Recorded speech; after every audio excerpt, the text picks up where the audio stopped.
aw bisimila ka bi bamanankan kunnafoni sɔrɔlenw kɛnɛ kan min mina walawalali caman kaw ye Mali kibaruyaw ani diɲɛ fan wɛrɛ kibaruyaw la bakuruba kunnafoniw an don kan olu de filɛ ni an ka jamanakuntigi Elhaji Ibrahim Boubacar Keita a n'a ka jamakulu u ye taama kɛ ka ɲɛsin tamani ma siraba min ni o bɛ barawuli ani tamani ni ɲɔgɔn cɛ o siraba o ladilanni ani a gudɔrɔnda o baaraw nun donni kadara kɔnɔ an karamɔgɔba Asedi Sherif Usman Marani Haidara ale fana kun sera ka kɛnɛ in lasɔrɔ ka fara mɔgɔba camanw kan Ansar tɔndenw olu minnu bɛ Pɛnsoba u y'a lajɛ ka dɔgɔtɔrɔsoba dɔ ani soba dɔ jɔ an karamɔgɔ ye a kolomokarili baaraw kɛra karamɔgɔ Haidara yɛrɛ fɛ o de y'an don kan ye bakuruba kunnafoniw na sɔɔni min mina walawalalibaw kaw ye aw bisimila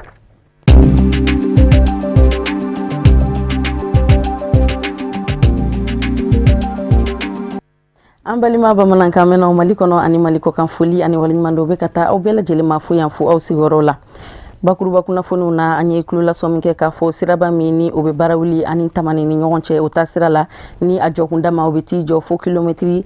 31 na an b'aw ladɔnniya k'a fɔ o gudɔrɔn fɔlɔ o baaraw o nun donna ka bɛn arabadon sɔgɔmadafɛla yan fan ma kɛnɛ ɲɛmɔgɔya kun bɛ an ka jamanakuntigi Elhaji Ibrahim Boubacar Keita de bolo an b'aw ladɔnniya k'a fɔ birigiden fɔlɔ da in a kɛnɛ in a sigira sen kan tamani de ni o ye an karamɔgɔ Asedi Sherif Usman Marani Haidara ale faso ye Usman Sowore Muhammed Sidibe olu de taara ka taa kunnafoni ɲini Sherifla Jabaraniso tɔgɔ la an ka ɲɛjɔ sɔrɔlenw na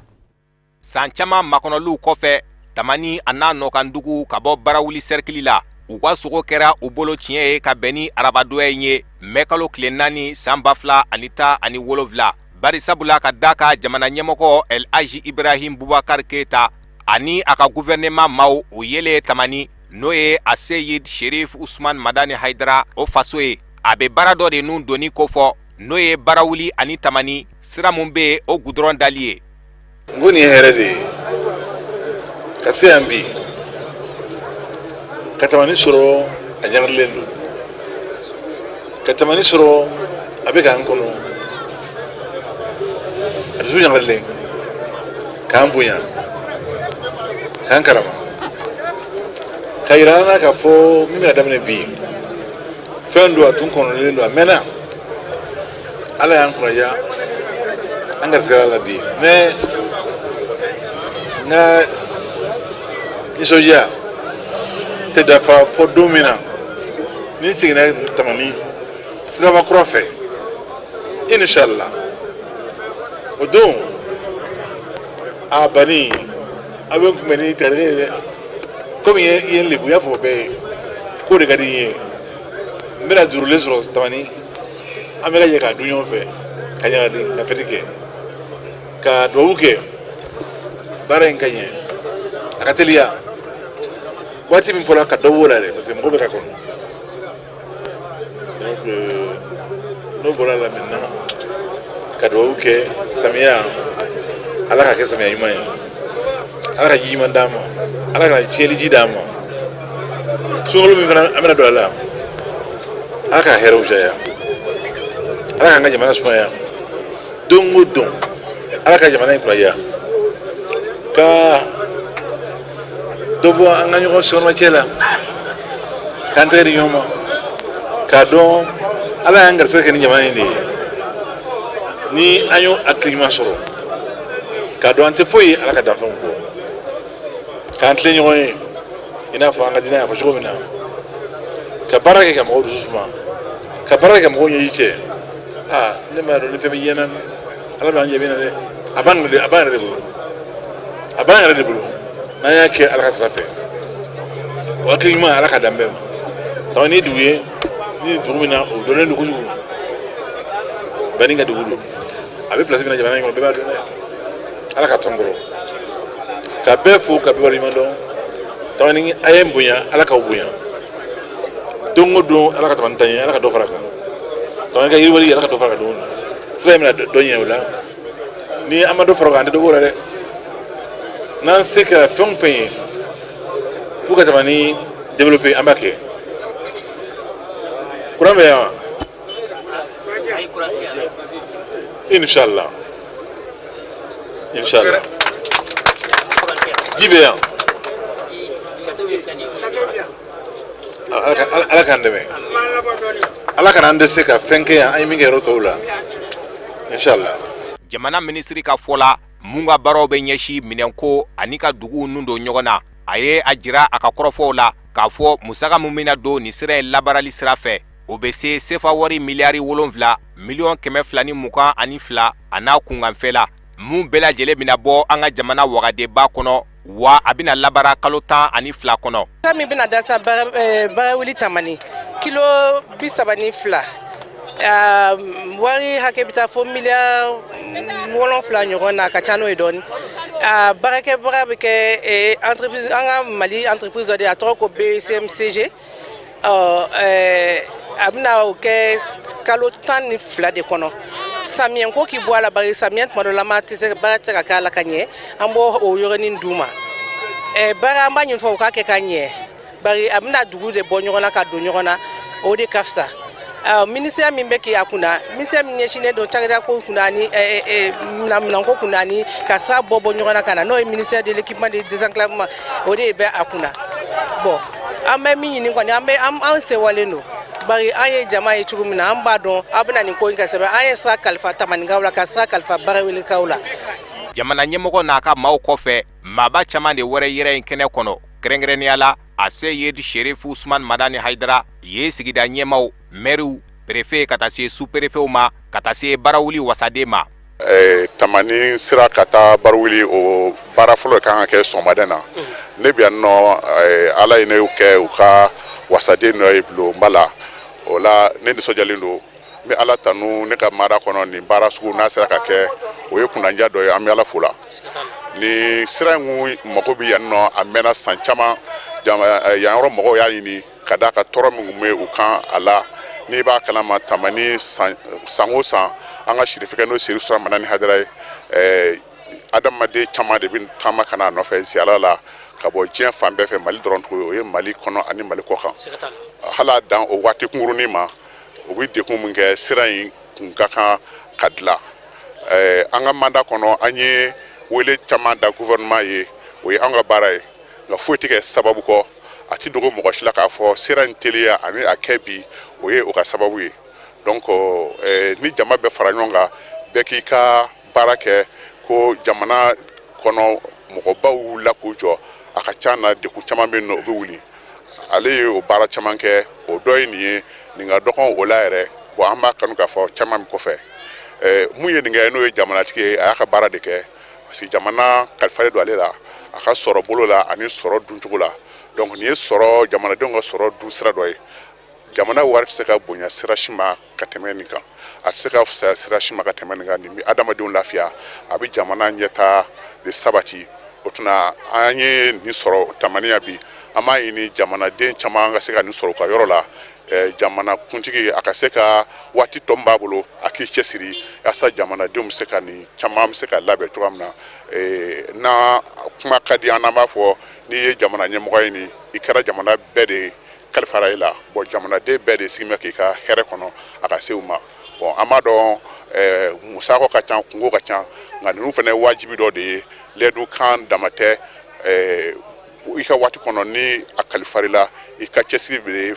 caman bɛ se ka kɛ a la cogoya min na. An b'aw ladɔnniya k'a fɔ baara ninnu bɛɛ lajɛlen k'u cɛlen jamana ɲɛmɔgɔ El Haji Ibrahim Bubakar Keita a taara foli bila a se Yedi Sherif Usman Madani Haidara alisilamɛya dɛmɛtɔ Ansaru kungilenna ani groupement des leaders spirituels musulmans du Mali ma ɲɛma o ka musokɔrɔba la Basitan Traoré musow la hɔrɔnmuso. Barawuli ani Tamani cɛ siraba o ladilanni baaraw anu donni kɔfɛ Sherifla Jabaraniso mɔgɔ minnu bilala ka taa kunnafoni ɲini sira kan olu tɔgɔ la olu gɛrɛla an karamɔgɔba Seydi Sherif Usman Madani Haidara la walasa ka hakilina sɔrɔ ko in kun kan an ka ɲɛjɔ a ka sɔrɔlenw na. N'a fɔra Tamani sira bɛna kɛ goudron ye bi président yɛrɛ ka wuli ka na o lancement na Tamaniya nisɔndiya min b'an na dan foyi t'a la an kun ye nin de ɲini Ala fɛ mɔgɔ min bɛna Tamaniya san kɔnɔ mɔgɔ miliyɔnw de don sira man ɲi mobili caman bɛ a tɛ se ka Tamani sɔrɔ a lafiyalen ni Ala y'a nɔgɔya an ye bi ko jɛngara n'a ye jamana masakɛ yɛrɛ ka na lancement na tamani goudron dali la nisɔndiya min bɛ an na dan foyi t'a la an bɛ ala de fo ka ala barikada ka ala waleɲuman dɔn k'a ɲini ala fɛ ko in a daminɛna an ɲɛna an b'a ɲini ala fɛ ala k'an si jɔ k'a dayɛlɛli kɔnɔ ala k'a to an ka boli goudron in kan ani an balimaw hɛrɛ la ani baden na ala k'o latigɛ an ye an ka nisɔndiya dan foyi t'a la an bɛ président fo ka waleɲuman dɔn a ye nin miiriya min ta k'a dɔn nin kan ka kɛ goudron ye malidenw ka lafiya kama ani jamana wɛrɛ den minnu bɛna an ka jamana kɔnɔ yan o lafiya kama an bɛ président fo la ka waleɲuman dɔn k'a ɲini ala fɛ ala ka hɛrɛ k'an ye jamana in tɔ lafiya bɛn kelenya ala k'o nɔgɔya mali ye ala k'o nɔgɔya farafinna bɛɛ ye ala k'o nɔgɔya diɲɛ yɛrɛ bɛɛ ye sɔli ala rasul la ni président ye sigira an ye kuma caman fɔ sisan kuranko b'o la hali ka taa se ba kɔnɔna bɔli ni a ladonni ma b'o la fɛn caman b'a la an da sera o ma fɛn o fɛn bɛ yen a bɛɛ n'a kuma de don mɛ n dalen b'a la ni goudron sɔrɔla o ye sababu ɲuman fɔlɔ de ye tɔw nɔgɔyali sira kan parce que ni sira bɛ yen ka ban ko tɔ ka nɔgɔ ni ala sɔnna n dalen b'a la fana a bɛɛ bɛna kɛ kelen kelen ni ala sɔnna. Pensobakaw fɛ yen nɔ Kucala cercle kɔnɔ an karamɔgɔ Hayidara a ye kolomukarili kɛnɛ dɔ ye sigi sen kan ni k'o ɲɛnamaya kolomukarili kɛnɛ min ni dɔgɔtɔrɔso ani résidence shérif la o de don centre de santé shérif la ani résidence shérif la an b'aw ladɔnniya k'a fɔ a musaka bɔbaga o ye ansaru de ye minnu sigilen don Pensoba sefa wari $66,000 musaka in a bɔta ka ca ni o ye an ka jɛ an ka o sɔrɔlenw ɲamada. Pensoba ye dugu ye Kucala mara la arrondissement do wa silamaya dɛmɛtɔ ansaru minnu bɛ Pensoba n'o ye Pensoba sous section ye u ye ŋaniya jira kɛ silamaya dɛmɛtɔ ansaru ɲɛjɔyɔrɔ a Sayɛd Sherif Usman Madana Hayidara la ni yɔrɔw jɔli ye ka sabu kɛ a yɛrɛ ka wulikajɔw n'a ka cɛsiriw bɛn bɛ fɛn minnu mɔ o ye diɲɛ bɛɛ lajɛlen bɛ se lafiya sɔrɔ cogo min kɛrɛnkɛrɛnnen ɲɛna malidenw Pensoba kɔnɔ a Sayɛd Sherif Usman Madana Hayidara Mali silamadinɛ ɲɛmɔgɔw ka fara ɲɔgɔn kan jɛkuluba groupement des leaders spirituels musulmans du Mali ma ɲɛma u ye so jɔ a ye ni o ye résidence Sherif la ye ni ka laban ka kɛnɛyaso fɛnɛ jɔ centre de santé Sherif la résidence Sherif la ni o ye bani ka so ye a jɔn bɛ lo 2 kɔnɔ bonya de kan a baaraw daminɛna san 2014 juin kalo la ni ka kuncɛ san 2016 san 2 kɔnɔ wa musaka bɛɛ lajɛlen bɔra Pensoba sous section kun chèvre wari $30,000 ani $7 ani $100 ani kunkan 20 o de donna a jɔli da fɛ Penso dugu tɔgɔ la ala ye anw ni Sherif Usman Hayidara ala ye anw n'a gɛrɛgɛ don ɲɔgɔn na bi o ye fɛnba ye anw Pensokaw fɛ comme kuma kɛbaaw ka ca kuma caman kun tɛ fɛn mun kɛla ala ɲɛna ci wɛrɛ t'o la ne t'a ye k'a fɔ de Penso dugu tɔgɔ la an b'a fɔ karamɔgɔba in ye ala ka na n'a ɲuman ye ala ka segin n'a ɲuman ye a n'a ka jamakulu fɛn fɛn b'a nɔfɛ ani jama fɛn fɛn bɔra yɔrɔ yɔrɔ ka na an dɛmɛ ɲɛnajɛ in na an b'a la deli ala ka na n'u bɛɛ ɲuman ye ala ka segin n'u ɲuman ye baara mun n'a bɛna kɛ dugawu mun n'a bɛna don ala k'a kɛ baraka ye dugu ma ala k'a kɛ baraka ye jamana ma ala k'an sigi hɛrɛ kun kan k'an wuli hɛrɛ kun kan Pensokaw bɛɛ tɔgɔ la n b'a fɔ Sherif Usman Hayidara a n'a nɔfɛtɔ mɔgɔ bɛɛ k'u bisimila u bɔl'u kaso u nan'u kaso k'an bɛ ku a kɛ to b'a la salaw Mahamadu karamɔgɔ a ma san 1 bɔ fɔlɔ ne ye layiuru ta ko ne ni e bɛ sigi kɛnɛ kan Pensoba yan a waliyalen filɛ nin ye bi munna parce que ni mɔgɔninfin ni ŋaniya ɲɛna Alahu Taala b'i dɛmɛ i yɛrɛ y'o fɔ an ye nin b'a yira ne na k'a fɔ ko i ye kuma mun fɔ a don ko a waliyala bi wa ne y'a sɛbɛn tuguni n ka gafew kɔnɔ k'i bisimila an bɛ kɛnɛ mun kan foyi m'an se nin kɛnɛ in kan ni bɛn ni karama tɛ i yɛrɛ delila k'a fɔ ka ye ko foyi tɛ tilennenya bɔ mɔgɔ n'i tilenna i tilenen yɛrɛ ye n'i dunna i dunni yɛrɛ ye i mana dogo cogo o cogo Alahu Taala ɲɛ b'i la o kumakan kosɔn an bɛ yan kɛnɛ mun kan nin kɛnɛ in ye ko ye fɔ ko ban o la an bɛ tɔndenw fo u ka cɛsiri la an b'u fo parce que u ye ŋɛni dɔ de bɔ anw farikolo la anw de tun ka kan ka nin kɛ n'a ma se ka kɛ ni tɔndenw y'a kɛ u ni foli ka kan baara ni a kɛla anw ka sigida la n'a ma fɛn fara anw ka sigida ɲɛɛlɛlen kan a tɛ fɛn bɔ a la o kosɔn n'a fɛn daminɛna n'an seko ye mun ye an b'o kɛ ka aw dɛmɛ wa an selen filɛ o dankan de kan tan karamɔgɔ n tɛ se ka bɔ kuma na n'i ma segin ni kuma in kan k'a f'i ye ko e ka duwawu minɛna siɲɛ caman anw ye misali surun avril kalo tile 27 mɔgɔw tun bɛna to ni na yan nɔ mais e ka duwawu sen bɛ a la foyi ma tɔgɔ a la basi foyi ma bɔ a la. Centre de santé Sherifula kɛnɛyaso do min jɔn bɛ lo ta ɲɔgɔn na bonya kan Nbɛsoba kɛnɛyaso centre de santé Sherifula dispensaire o bɛ a la maternité jiginnikɛso furafeereyɔrɔ pharmacie ani chef de poche siyɔrɔ olu bɛɛ lajɛlen labɛn bɛ a kɔnɔ ka taa se lakanatigilamɔgɔw ma Nbɛsoba sous section min filɛ nin ye Kucala section kɔnɔ olu de ye hakilina in sigi sen kan san 2008 baaraw daminɛna san 2015 ni ka centre de santé Sherifula kɛnɛyaso jɔ k'a ban ka bɛn ni san 2016 kunjɛdaw ye silamɛya dɛmɛtɔ ansaru minnu bɛ Nbɛsoba shefa wari $30 ani $7 ani $100 ani kunkanfɛ o de donna a da fɛ ni u yɛrɛ ka wuli ka jɔw fɛnɛ ye an ɲuman nana ala k'aw ɲuman segin n ka foli b'an karamɔgɔ Hayidara ye n ka dugawu b'a ye a yɛrɛ ka dugawu k'an ye ko ma ɲinɛ an ka sabu ɲuman kɔ n'o ye ba Madani Hayidara ye fɔ Tamani an ma ɲinɛ an ka sabu ɲuman wɛrɛ kɔ n'o ye Bashitan Tarawele san dɔ finnen don sanfin bɛ fɔ Tamani n'o ye ba Madani ye a san yɛrɛ o ye Bashitan ye a sankisɛ bɛna jigin n'o ye Usumani Madani Sherifu Hayidara sankisɛ in a ma kafiriw ka foro to yen a ma bamananw ka foro to yen a ma n b'i fɛ u ka foro to yen a ma n t'i fɛ u ka foro to yen san in nana ka bɛɛ lajɛlen wasa hali bi an ka dugawu bɛ Hayidara ye ala k'a mɛn an ɲɛ kira k'a mɛn an ɲɛ an jigi b'a kan bi an jigi b'a kan sini ne bɛ bɔ kuma na assalamu alaikum wa rahmatulahi ta'ala n bɛ min fɔ o ye kuma min fɔra an ye ko an ka kuma surunya waati bɛ ka taa an kɔni bɛ barika da ala ye ka ala fo a ye nin min di an ma Nbɛsoba dugu kɔnɔ yan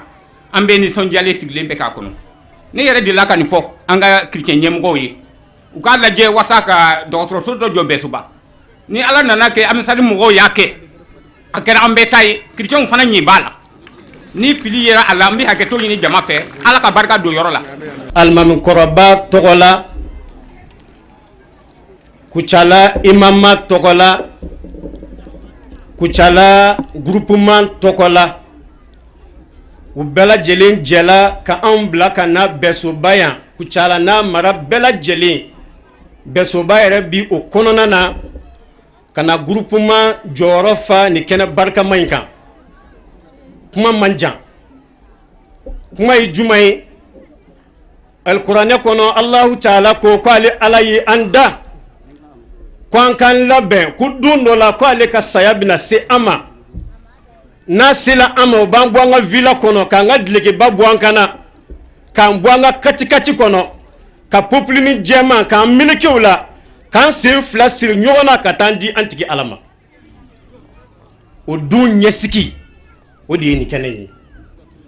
Mali silamadinɛ ɲɛmɔgɔ ka fara ɲɔgɔn kan jɛkuluba groupement des leaders spirituels musulmans du Mali ma ɲɛma silamɛya dɛmɛtɔ ansaru ɲɛjɔyɔrɔ a Seyɛd Sherif Usman Madani Hayidara taara nin yɔrɔ minnu groupe ngari nin ye n'o ye centre de santé Sherifula a n'a tɔgɔla so min jɔra a bɛ don jamana yiriwali kadara de kɔnɔ kɛrɛnkɛrɛnnen ɲɛna Nbɛsoba arrondissement Nbɛsoba sous section ansardin ye bonyamasegin kɛ ka ɲɛsin karamɔgɔ Hayidara ma diɲɛ ansaru bɛɛ lajɛlen tɔgɔ la a ka wulikajɔw n'a ka cɛsiriw minnu kɛra sababu ye ni ka danama caya ka maaw ladiriya maaw k'u tile u ni ala cɛmancɛ la ala danaya ni ala ɲɛsiranya kɔnɔ ni ka laban ka ladiriya u y'o bonyamasegin kɛ ka ɲɛsin a ma sisan an ka jɛ ka an karamɔgɔ Hayidara ka nisɔndiya kan ani folikanw lamɛn Nbɛsoba ansaru ka nin baara ɲuman in kɛli o hukumu kɔnɔna na Buya Kulibali Moktar Bagayogo ani Fuseni Keyita olu ka ɲininkali galamani na kuma in a tɛ se ka janya parce que n y'o de fɔ ka kumana bɛɛ bɔ a la an karamɔgɔw ni an ka faamaw tile la an ɲɛ kɔrɔ o b'an dekun dɔɔni alors an ka foli bi Nbɛsobaka bɛɛ ye ani mɔgɔ o mɔgɔ bɔra yɔrɔ o yɔrɔ ka na fara Nbɛsobakaw kan Ala ka nin soba in dayɛlɛli la an ka foli bi a bɛɛ ye n bɛ maire fo n bɛ Kulubalikɛ fo bamanan a kumana a ka kumaw faamuna olu fana kun tiɲɛtigiw kun do fɔlɔ bamanan kɔni kun tɛ seli a bɛ dulɔ min a bɛ boli sɔn nka bamanan sɛbɛsɛbɛw sara jogo min kan hali silamɛya m'o sɔrɔ bi fɔlɔ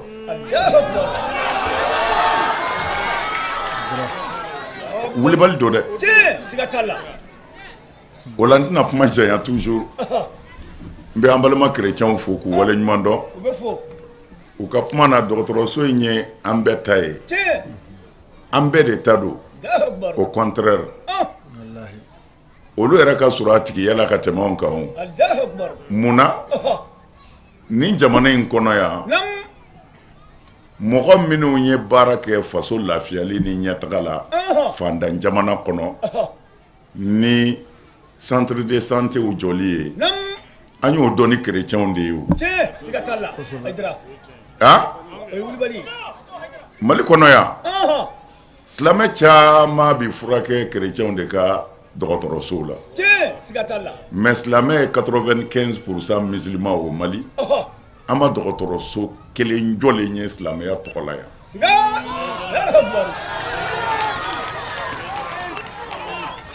o la a bɛ kerecɛnw fo ko an bɛ ka k'u ladege de k'u ni ce kunu an bɛ nin de fɔ kɛlɛ min b'an nɔfɛ nin de don silamɛya tɛ misiri kɔnɔna ye o ye nkalon de ye o Ala ka so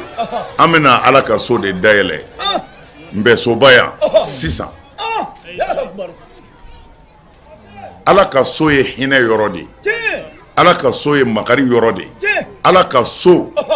mɔgɔ ti tɔɲɔ ye Ala ka so bɛɛ ka kan ye an bɛna yɔrɔ min dayɛlɛ dɛ o de ye Ala ka so ye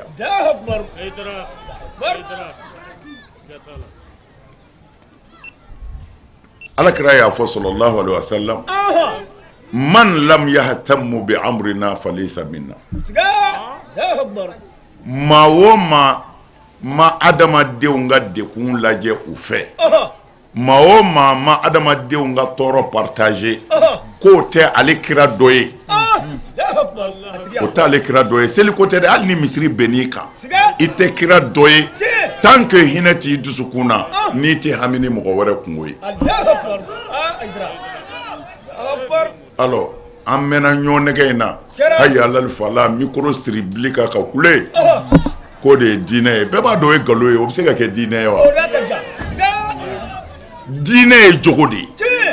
ni maa min ko i bɛ Ala fɛ Ala ko min f'o ka y'i la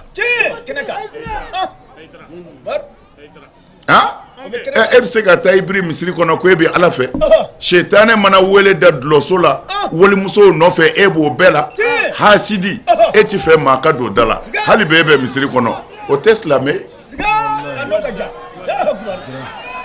mana an bɛ fɛ k'a fɔ Nbɛso ansaru ye u k'an ka fo Nbɛso ansaru a k'an ka fo a ye fɛn kɛ nin ye a ka bon dɛ mais a yɛrɛ t'a dɔn fo a ka se Ala ma an karamɔgɔba Seyid Sherif Usman Marani Haidara a yera san dugu fana kɔnɔna na ansaru ka radio so o birigiden fɔlɔ dali o kadara kɔnɔna na ani Mɛndarisa so kura o kolomu karili o kadara kɔnɔna na kɛnɛ in sigira sen kan kari tɛmɛnen de sankaw fɛ yen nɔ Moktar Bagayogo Buya Kulibali Fuseni Keita olu de tun bɛ kunnafoni ɲini na kɛnɛ in kan Sherifla Jabarani so tɔgɔ la an ka ɲɛjɔ sɔrɔlenw na sankaw nin t'u ka so jɔko fɔlɔ ye mɔgɔw ma a faamu de sankaw ye so jɔ Hayidara ye o san ka jan kosɛbɛ gɛlɛya ninnu bɛɛ kɔnɔ sankaw bolo ma jigin seconde kelen o ye ne ka so jɔ yan k'a ban n kun bɛna n bɛ jigin yan de alors u y'a kanu de k'a fɛrɛ ka tɛmɛ kɔrɔlen kan bon sisan de u y'a fɛrɛ pour le moment u ka bi hakɛ la an filɛ o de kɔnɔ nin peut-être n'ala ye si di a bɛna dɔwɛrɛ ye peut-être min tɛ nin fana ye k'o bɛ ala de bolo tari ma faamu de o tuma na o la nisɔndiya min bɛ n'a dan t'a la parce que mɔgɔw ye sanko kɛ cogo min na a ti ten quoi mɔgɔw ye Hayidara ka ko yɛrɛ kɛ cogo min na a ti ten adamaden tilalen don 3 de ye dɔ bɛ yen min fɔra ale m'a faamu de o ka kɛlɛ ye o ye dɔ bɛ yen n'ale y'a faamu a bɛ sɔn o bɛ yen dɔ bɛ yen hali n'ale y'a faamu ale ta tɛ m'a faamu ale ta ye Hayidara ko yɛrɛ de ye o tuma na n mago bɛ karisa yɛrɛ la n ti fara la fiyewu o bɛ yen o t'a ɲini k'a faamu o ta tɛ faamu ye bon an ni sangaw ta faamubaliya de kun don et puis n y'a fɔ n ka kuma bɛɛ la o ti san dama ye diɲɛ bɛɛ de y'o ye kira ka kiraya sallallahu alaihi wasallam a nana n'a ye tuma min na a gɛlɛyara bolo kosɛbɛ parce que mɔgɔw m'a faamu a nana boli min bɛ mɔgɔw bolo boli camanba de don n'a fɔra nin boli camanba in k'o bɛɛ ka bila k'a tɔ to ala kelen ye bon o bonyana mɔgɔw hakili ma quoi bon o gɛlɛya de kama kira ye gɛlɛya caman sɔrɔ mais mɔgɔw nana faamu boli in caya ti maa mago ɲɛ u nana ye tiɲɛ yɛrɛ ye min ye dɛ fo ka ala kelen de bato o de bɛ se k'i lafiya diɲɛ na o de bɛ se k'i lafiya lahara o faamunen tuma min na mɔgɔw y'a dɔn silamɛya nan bɛ fɛn min kama olu yɛrɛ de ko don silamɛya mana ala kama o silamɛya nakun tɛ ala ko ye a nakun tɛ kira ko ye a nakun tɛ lahara ko ye an y'o de fɔ ye siɲɛ caman silamɛya nakun ye diɲɛ de ye ka diɲɛ de dilan tɔɲɔni ka dabila bingani ka dabila fantanw k'u ka hakɛ sɔrɔ mɔgɔ fitininw mɔgɔbaw k'u bonya silamɛya nana an ka diɲɛ ka dilan de bɛɛ ka lafiya mais n'o bɔra silamɛya la dɔrɔn silamɛya tɛ yen tuguni a tɔ bɛ kɛ seli silamɛya de ye ala k'an kisi bon o kuma an nana kuma min fɔ mɔgɔw m'a faamu parce que an ko seli tɛ silamɛya ye bon ka sɔrɔ jamana kun bɛ min kan o de ye seli yɛrɛ de ye silamɛya ye bon kɛlɛ caman kɛra o de la mais sisan bɛɛ y'a faamu k'a dɔn seli tɛ silamɛya ye i y'a fɔ i y'a faamu i m'a fɔ i y'a faamu bɛɛ y'a faamu parce que an ye dalilu min di a bɛ fɔ jeni ka seli ni ye silamɛya yɛrɛ la a bɛ fɔ ko silamɛw de ka seli o surutu wujubi solat al-islam seli yɛrɛ wajibiyali sharti fɔlɔ ye ko fɔ e ka kɛ silamɛ ye o tuma na silamɛw de bɛ seli kafiriw ti seli bon o tuma na yan'a ka faamu ko caman kɛra mais san y'a cɛw bi yan musow bi yan minnu y'a kalama n'a a kunnama minɛ hali bi a b'u bolo o de la alakira b'o fɔ sallallahu alaihi wasallam minal mu'minina rijalun sadaqu ma ahadullah alayhi man qada nahabahu wa minhum man yantazir wa ma badalu tabdila cɛw bɛ yen cɛ sɛbɛsɛbɛw bɛ yen muso sɛbɛsɛbɛw bɛ yen minnu ko n'u ko an b'a la saya b'u sɔrɔ a la cɛba caman b'u la minnu y'an kɔn lahara mais cɛba caman b'u la a kɛra olu balolen fana ɲɛna mana an bɛ dugawu de kɛ dɔrɔn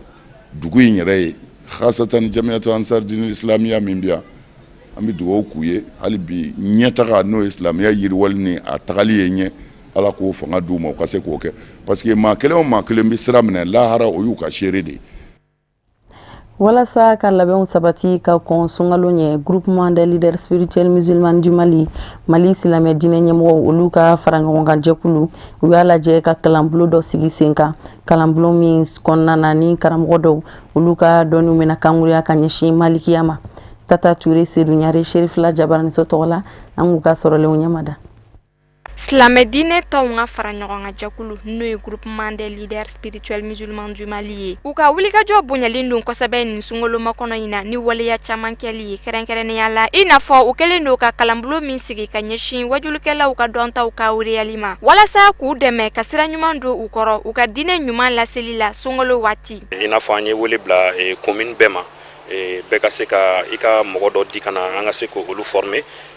commune o commune i bɛ taa sɔrɔ mɔgɔ 5 ɲɔgɔnna welelen don o commune na ka fara Ɲamana ani Kalabankɔrɔ commune kan donc an ye wele bila o wajulikɛla ninnu bɛɛ lajɛlen ma an m'a da commune yan dɔrɔn ma an y'a élargi ka essayer k'a kɛ commune bɛɛ lajɛlen pour que ka se ka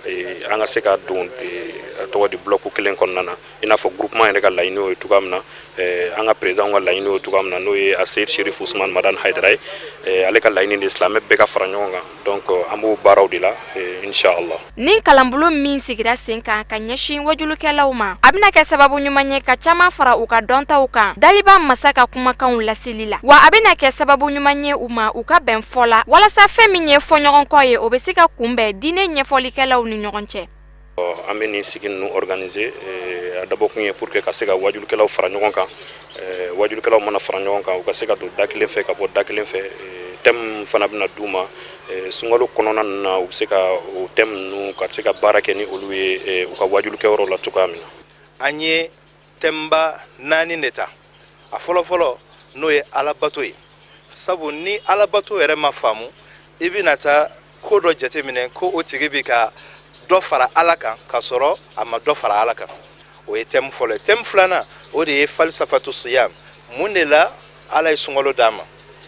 an y'an bɛna yira k'a fɔ sunkalo a bɛ an dege an ka se ka an laɲiniw kɛ an ta ye maa i b'a ye k'a fɔ ji dagalen d'u ye dumuni dagalen d'u ye i furuɲɔgɔn dagalen d'u ye nka i bɛ décision ta ka kari a kɔ ɔ e sera ka ɲɛ halala kɔ cogoya min na munna e se ka ɲɛ haramu kɔ ten tɔ. Alhamdulillah an bɛna kuma falsafatu zakat jaga maaw bɛ ban ka jaga di Ala subhanahu wa ta'ala ma mun de la i bɛna ye k'a fɔ e nana diɲɛ na k'a sɔrɔ foyi de t'i bolo Ala de ye wari in bɛɛ d'i ma k'a fɔ dɔrɔn k'e ka hakɛ ni fitinin bɔ k'a di fantanw ma fantan minnu ni olu ka dɔrɔmɛw de farala ɲɔgɔn fana k'i kɛ waritigi ye koyi. Naaninan thème naaninan o ye fiqhul mas'uliya adamaden caman bɛ yen nɔ olu kɛlen don k'u bolo dɔw sen kan tiɲɛni bɛ kɛ u t'a yɛlɛma fo an bɛɛ lajɛlen ka sɔmin de k'a fɔ ni tiɲɛni kɛra k'a sɔrɔ an ka wuri ka jɔ o bɛ se k'a to tiɲɛni in ka dabila fo ka mɔgɔw la kunnafoniw la de an kana an bolo da an sen kan an ka wuli k'an bolo di ɲɔgɔn ma min b'a to tiɲɛni minnu bɛ an ka jamana na olu bɛ se ka bɔ yen cogoya min ninnu n'a ɲɔgɔnnaw de ye an ka thème ye an bɛ ka min développer ala ka an bɛn sababa ma. Sunkalo kalo sunni o ye silamɛya jɔsen 5 dɔ ye ka labɛnw sabati walasa ala ka diinɛ kumakanw olu bɛ se ka lase ni sunkalo in kɔnɔ o ye groupement des leaders spirituels musulmans du Mali ka laɲini fanba dɔ ye an bɛ aw ladɔnniya k'a fɔ ni kalanbulon in kɛnɛ kan wajulikɛla mɔgɔ 50 olu de garizɛgɛ donna ni formation in na ka bɔ Bamako faba la. Kalanso min bɛ wele ko Université d'été de l'Institut des responsabilités sociétales des entreprises ka bɛn ni arabadon ye Hôtel Radisson Blu la u ye kalanbulon dɔ dayɛlɛn ka sigi sen kan kalo 3 kɔnɔna na u bɛna kalanden ninnu k'u ka dɔnniw kankuruya ka ɲɛsin bolo don cogo ma baara la walasa baaraw bɛ se ka sɔrɔ nɔgɔya la cogoya min na. Kadija Kite Samba Traoré an k'u ka sɔrɔlenw ɲamada. Walasa k'a ka kalandenw tɛgɛ don ca la kalanso min bɛ n'u k'a ma ko Institut de responsabilité sociétale des entreprises a kɛlen bɛ ni ka kalanbolo sigi sen kan ka ɲɛsin denmisɛnninw ma ni kalanbolo in y'a wuli ko 2nan de ye min ɲɛsinen don sanayɛlɛn kalanden 29 bɔ ɲɔgɔnko ma wa kalansenw bɛ boli min kan o de ye k'a fɔ u bɛ se k'u yɛrɛ ka cakɛdaw sigi cogo min na. An ye mun kɔlɔsi an y'a kɔlɔsi denmisɛnninw kɔni bɛ taa ekɔli la u bɛ na so don dɔ u bɛ na k'u tilala u tilala mun na k'u tilala kalan na papier dɔrɔn de b'u bolo maintenant i tilala min na il faut que i ka se ka o de walanwala pour que darimɛ sɔrɔ la mais il se trouve que kalan modèle min bɛ kɛ ani entreprise minnu bɛ jamana kɔnɔ olu hakilinataw tɛ kelen donc denmisɛnninw bɛ former fɛn na entreprise mago tɛ fɛn min na donc c'est le chômage tout le monde parle du problème de chômage maintenant à partir de ce constat maintenant étudiants sera ma ko bon comme ils ont formé parce que licencié mɔgɔw b'a la maîtrise b'a la an b'a fɛ i ka fɛn dɔ hakili jagabɔ dɔ kɛ pour que an dɛmɛ n'an tilala an kana chômer donc je dis bon o kɔnɔ komi jamana kɔnɔ fɛn caman dayɛlɛlen don par exemple procès la u bɛ denmisɛnninw dɛmɛ k'u financer donc il s'agit de savoir procès bɛ mun baara kɛ u ka hakilinata ye jumɛn donc il faut nécessairement que i ka plan d'affaires de ka k'i bolo n'o t'i bolo o tɛ baasi ye i bɛ se ka taa i b'i inscrit bon comme plan d'affaires ko bɛ sen na donc n y'a ɲini k'a fɔ n ko bon an bɛ session d'organiser n'a bɛ fɔ o ma ko université d'été comme ça u bɛ na an b'o former plan d'affaires ye mun de ye a bɛ monter cogo di dabali jumɛn b'a la o y'a fɔlɔ ye n'a fɔra ko entreprise ça veut dire que mɔgɔ b'i ko min bɛ dɛmɛ ka wari sɔrɔ n'o ye banquier ye an ye banquier wele ka na an bɛ banquier ɲininka o tuma aw banquier an hakili la wari de b'aw bolo bon aw bɛ mɔgɔ dɛmɛ condition jumɛn na bon jamana kɛlen bɛ ka baarakɛyɔrɔ caman dayɛlɛ u bɛ minnu wele ko FAPA APEJ ANP denmisɛnninw t'a dɔn fɛn min don an y'olu directeur wele ka na bon aw ka service ninnu ɲɛci jumɛn bɛ aw ye jamana kɔnɔ donc ni denmisɛnninw ye nin bɛɛ dɔn bi journée kɔnɔ maintenant journée tɔ fila on va an bɛ taa maintenant k'u dɛmɛ comment i bɛ projet monter cogo di projet hakilina bɛ na cogo di ni hakilina fila saba nana i la i ka kan ka jumɛn ta pour que ka tɔ fila ninnu bila n'i y'o kɛ i bɛ plan d'affaires monter cogo di donc ni denmisɛnninw yɛrɛ sera la fɔlɔ u yɛrɛ ka projet monter u ka plan d'affaires kɛ u mago tɛ cabinet la bilen filanan mɔgɔ dɔ bɛ se ka k'u kɛrɛfɛ a kɔlɔlɔ b'o la donc olu bɛ se ka na bɔ ne b'a k'i ye komi kabini b'a k'i ye 100,000 ne bɛ se ka k'i ye 10,000 20,000 donc u yɛrɛ bɛ u dahirimɛ sɔrɔ donc a bɛ dɔ bɔ chômage la. Tile saba kalansen in senfɛ babu sen bolila min kan o de ye cakɛsoda sigili yɛrɛ ye. Ne hakilila k'a fɔ ni fɛn ɲɛnama don parce que a b'an bɛɛ dɛmɛ parce que mɔgɔw yɛrɛ filɛ nin ye déjà hakilinata bɛ yen nɔ pour que ka wari ni fɛnw sɔrɔ parce que déjà a b'o base de kan n'i bɛ fɛ ka kɛ fɛn ye ka kɛ mɔgɔ dɔnnen ye donc sisan n'an mana nin fifiɲɛ in kɛ sisan an bɛna dege an bɛ fɛ ka min kɛ pour que ka fɛ k'an ka projet n'an bɛ fɛ ka entreprise monter ou bien fɛn wɛrɛ. Oui, quand ben diga kuma foni ngana nga pare ni ma hésiter parce que fem nous a sur des gens me font keli a me compétition keli plan d'affaires ko la mu dem senu mba fe ka entreprise da la wéré ka business gérer o compétition ba mbulu déjà donc ni mogo mum na ga fakul be dem senu kala wala pour que ka se ka fen ku wéré o kono re ka da am obligé de ko de soutien donc am bo de barala o ya to anana fana parce que le baram ngena to lu barake lube anga ambe demsenu demeni daminen kuma nu to ko sebanga yoro la kuma nu ka projet sélectionneur alors que lube mingeni vous préparer pour ka suga projet structure kungulo la kala ku deme mi bato u recado exactement u tayro mi ni hakilina in sɔrɔ la min fɛ o de ye ka denmisɛnninw ka barakɛbaliya kɛlɛ. Diɲɛ seligi naani tɔnba ka bolofara min ɲɛsinen don kɛlɛ kɛra sababu ye ka mangaman jamana kɔnɔden minnu lawuli ka bɔ u sigiyɔrɔ la olu bisimilali kama CICR u y'a lajɛ ka bibliotɛki dɔ dayɛlɛ Université du Sahel la ni o ye kalanso dɔ ye kɛnɛ in sigira sen kan kalanso in de kɔnɔna na ka bɛn arabadenw ma Bubakar Traoré ani Fatumata Dumbiya Sherifila Jabara ni so tɔgɔ la an ka ɲɛjɔ u ka sɔrɔlenw na. don kɛrɛnkɛrɛnnen min ni Université Sahel maaw y'a sigi sen kan ni arabadonya na kun bɛ tali kɛ silamɛya adamaden ka hake ɲinini nasira la hakilina in bɔra CSR ka bolofara min sigilen don an fɛ jamana kɔnɔna na ka laɲini tɛ dɔwɛrɛ min b'a to cogoya min na u ka baara tagabolo jamana kɔnɔdenw bɛ se ka bɔ a kalama don n'a nataw kɔnɔna na n'a bɛ tali kɛ i n'a fɔ sɔrɔsi kunda i n'a fɔ jamana kɔnɔden minnu n'u tɛ politiki ko la ka fara politikimaw ani jamana ɲɛmaw bɛɛ lajɛlen kan ka fara lakɔlidenw kan o de kama u y'u ɲɛsin Université Sahel ma ka se ka taa baara dɔ boloda ye. Bi sɔgɔmada na baara kun bɛ boli gafe di de kan gafe minnu sɛbɛnnen don arabukan na ni o bɛ tali kɛ sariyaw kan adamadenya lafasali sariyaw kan o kɔrɔ ye jumɛn sariya minnu bɛ yen n'olu kan ka bato kɛlɛ wagati kɔnɔna na ani gafe ninnu fana a bɛ boli Croix Rouge yɛrɛ ka baara kan walasa ka faamuyali ko ɲuman di Université du Sahel karamɔgɔw ma o ni a ekɔlidenw donc bi baara kun bɛ boli o de kan kosɛbɛ ani o gafedi kɛrɛfɛ an ye baara min fana kɛ o ye kunnafoni di ye kuma ɲɔgɔnya ani ekɔlidenw ni ɲɔgɔn cɛ CICR yɛrɛ ka baara bɛ boli min kan Mali jamana kɔnɔ ani Croix Rouge an ka tamasiyɛn minnu fana bɛ yen n'an b'o wele ko Croix Rouge ni Croissant Rouge ka kunnafoni di fana kɛ u ma o tamasiyɛn ninnu kan cogo min na o tamasiyɛn ninnu fana ka se ka lakodɔn faamuyali caman ka se ka sɔrɔ a la n'an ye jateminɛ yɛrɛ kɛ an b'a ye ko Mali jamana kɔnɔ CICR ni université caman bɛ baara kɛ ɲɔgɔn fɛ ani université minnu bɛ baara kɛ ɲɔgɔn fɛ an bɛ se ka fɔ ko université laïque b'o la ani université islamique donc université islamique du Sahel ale suganti kun de y'o ye an tɛ fɛ an ka baara ani ni sariya ninnu lakofɔli a ka dan université laïque dɔrɔn ma an bɛ fɛ ekɔliso bɛɛ a kɛra ekɔliso minnu ka baara minnu ka kalan fanba bɛ boli silamɛya dɔnniya kan o a kɛra ekɔliso minnu fana ni an b'a fɔ olu ma ko gouvernement ka ekɔliso donc o de kama an ko a ka fisa fana ani Université islamique du Sahel an ka nin kunnafoni di baara in kɛ an ka nin gafe di in kɛ olu ma i n'a fɔ ko an b'a kɛ ni université laïque ye cogo min na. Université du Sahel o ye ani CICR délégation du Mali u ka ayiwa ɲɔgɔn dɛmɛ baara an b'o kɛnɛ dɔ de kan ni o ye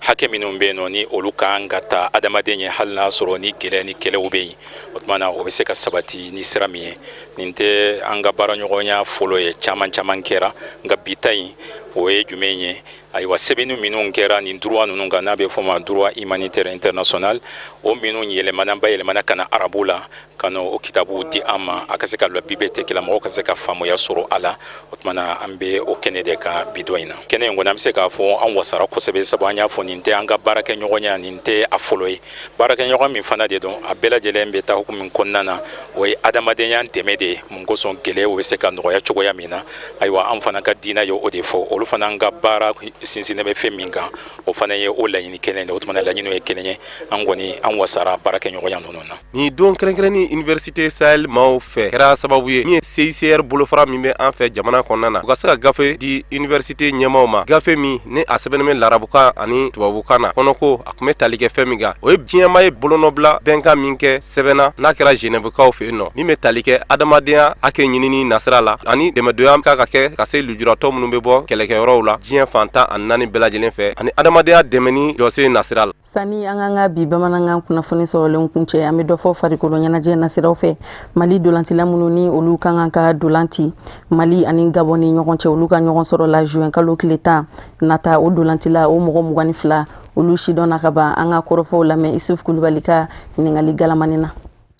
Sélectionneur ya bɔra ka liste de mɔgɔ 22 donc an ye temps kɛ kan bannen kɔfɛ an b'a dɔn ni calendrier bɛ yen mais bon fɛnw nana caya fo ka na fédération se datuguli ni ko ma ka ko sumaya dɔɔni donc an yɛrɛ tun t'a dɔn a bɛna kɛ cogo min mais bon sélectionneur wulila o la a nana yan ko bon ale bɛ taga ka taga joueurs rassurer même a ye ni fɛn t'an bolo ka f'u ye fɔlɔ mais u ka continuer u ka équipe la problème mun don a bɛ se ka ban bi a bɛ se ka ban sini a bɛ se ka ban sini olu ka continuer u ka baara fɛ et puis bon an ɲɛ b'u la et ça donc bon o kɔnɔna de la a y'o kuma fɔ daminɛ la donc o kɔnɔna na an sera ka ni mɔgɔ 22 ta an bɛna dafa mɔgɔ 23 la d'ici yani an ka tila stage la quoi. Bon n delila k'a fɔ aw ye k'a fɔ anw ni an bɛ baara daminɛ kuma kan anw ni entraîneur de club tɛ kelen an ye sélectionneur de ye ka sélection kɛ ka joueurs ta matchw kama bon o baara fɛ liste dɔ de bɛ dégager an bolo a bɛ taga fo 50-60 personnes la donc an b'u suit catégorie bɛɛ la quoi Europe Afrique donc denmisɛnnin ninnu bɔra o kɔnɔ Bakayi ni Kiki bon donc Kiki tagale Sporting la comme ne yɛrɛ jouera sa du Portugal donc bɔra ka se Sporting la donc rapport bɛ n'u cɛ sa u y'a ɲininka a taga kuma la ne yɛrɛ tun t'a dɔn a bɛ Maroc de a bɔra yen ka taga donc u y'a ta c'est un garçon défenseur central do a bɛ se balontan na donc a ye match caman k'u fɛ réserve la donc première là qu'il a match du week-end donc ça veut dire que qualité ou b'a la o bɛ compter la kan donc denmisɛnninw ka ca la o y'a fɔ cogo min na mais bon an bɛna lajɛ an bɛna match taabolo min na bon entraîneur y'a fɔ cogo min na an ni joueurs bɛ ɲɔgɔn kalama n'u bɛ kuma n'u bɛ fɛn caman fɔ bon Yusuf ni comment dirais-je a ye kunun de an y'o kulo yɛrɛ ani Yusuf tilala kuma la bon Cheikh ani Cheikh ye kuma daminɛ ça vaut déjà 2 semaines bɛɛ n'a bon en fin de compte bon nali ma bɔ quoi donc bon olu de bɛ décision ta bon an bɛ se ka mɔgɔ obligé ka jouer mais on tɛ an bɛ choisir k'a fɔ i ka na maintenant bon problème personnel an tɛ se k'o dɔn ani donc an b'o respecter. O de bɛ dansigi kɛ an ka bi bamanankan kunnafoni sɔrɔlenw na minnu sera ka fara ɲɔgɔn kan ka bɛn ni kuma in ye kunnafoni disenw ɲɛmɔgɔyaso fɛ k'a lase aw ma aw ni ce aw ka ɲamadali la ni Ala ma basi wɛrɛ kɛ aw ni anw na laseli nata an bɛna ɲɔgɔn sɔrɔ yan nɔ aw ni ce aw kan bɛn.